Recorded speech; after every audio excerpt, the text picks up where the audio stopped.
talk a great deal, and with a great deal of passion about the Dharma traditions. And I'm curious, almost in zooming out, what motivates you to do that? What gets you so excited to tell people, especially it would seem in the West, about Dharma? Well, you know, it's actually my journey ultimately for my own enlightenment, for my own self, for my own benefit. And sharing becomes very natural because we live in a society where people need to understand each other's traditions better. But the primary goal of self-inquiry and discovery is to understand it for myself, to be a better person, and to live in accordance with the Dharma. So I've lived as born and raised as a Hindu, but I've lived in a very westernized setting. I have a very westernized education, westernized careers and business I've had. And this is my home, and my kids are born and raised in this country, so I'm an American. But I feel that there is a difference in the Dharma from the Abrahamic religions. And this difference enriches the American tapestry. It enriches it by bringing new ideas, new possibilities, and we need to learn from each other. So by dissolving myself, if I were to dissolve myself and just become like another American and deny my distinctiveness, I would not be helping make a contribution to this society. There are many problems with difference, because the difference can also create tensions and separations, but it is not necessarily the case. You can enjoy difference, you can celebrate difference, you can say diversity is a form of difference. Like there's differences in cuisine, in music, in fashions, in poetry, and they don't create problems, they are celebrated. So we can have differences in human cultures and in perspectives of the divine, ideas of the nature of God and the nature of self, that, you know, we have different approaches and we've had different experiences in our traditions. So I feel that difference is something, one of the signature elements, I would say, of my thinking is to emphasize difference as a very important thing to understand, to preserve and protect, and to do it with mutual respect. So it sounds like it's one of your goals is to enable Americans, enable people in the West to understand this element of difference. And there's a large and growing Hindu community in the US. What would you like from them? What are you hoping for the broader Hindu community? Well, I think the Hindu community is a bit confused and lost, because they have many misconceptions about being American. I addressed a lot of Hindu communities, groups all over. I was at a student camp yesterday in Pennsylvania where they brought Hindu student leaders from various universities, and we had a workshop.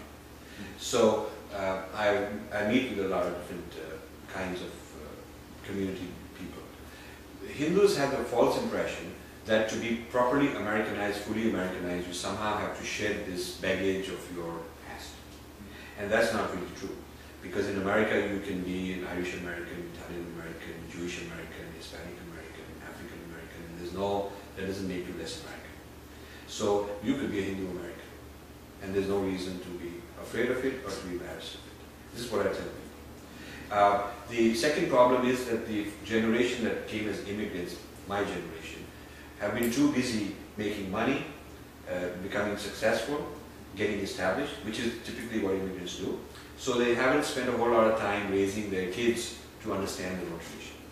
So they're working so hard that the kids are sort of, they understand Hinduism through the stereotypes that they see in books and media. What I call the caste, cows and curry stereotype. I coined that term, caste, cows and curry.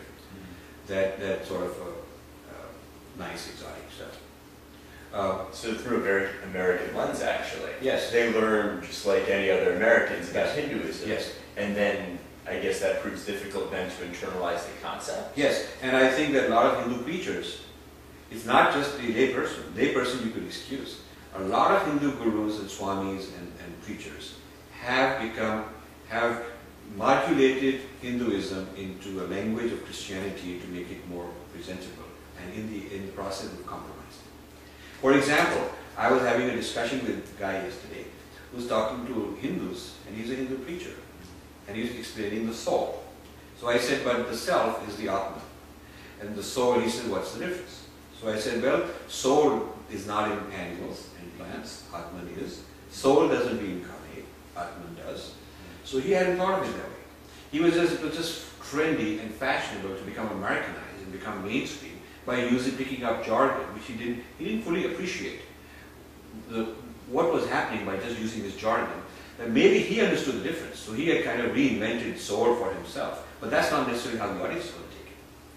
So one of the ways that difference can be preserved is through certain Sanskrit words like Atman, like Brahman, like moksha and nirvana, as opposed to salvation. Because salvation has a different metaphysics behind it. Salvation is from a condition of sin. So moksha is from a condition of limited perception, limited cognition, ignorance. So when you innocently give up some Sanskrit words which are non-translatable actually, and you translate them into something that is trendy and will make you more popular as a guru, and you'll have more Westerners coming to you, you're actually doing a disservice to the Dharma, and you're also misleading, in a sense, the Westerners into thinking that it's the same thing, or they're imagining that they're being invited into a movement which has a lot of similarities as their own tradition, when in fact, at some point in time, they'll be facing some hard choices. So it's maintaining authenticity through language. Yes, and I speak English, and I write in English. I think it's a wonderful language. So my goal is to bring about 50 to 100 Sanskrit words and make them part of the English language. So that we can speak in English, but use those words. Like the word yoga is already there. Yeah. So yoga, luckily, did not get translated as gymnastics or exercise or prayer. None of those things would capture yoga. So yoga, the reason there is such a passion for yoga is that the word is there, which compels people to look deeper and understand what it means. So if you take an item and preserve, and which has a lot of depth of context in it, and you preserve the original word which contains all of those meanings, all the nuances in it, then in the beginning people may not understand all those contexts, but gradually it will begin to unravel. So introducing a word of that kind is like planting a seed which will sprout. So I think that one of my techniques is to introduce back into the mainstream vernacular, both among Indian Americans, Hindus, and also among Westerners who are from the Abrahamic traditions, certain Sanskrit words, and explain how they're different and why using these words is important in order to capture the essence of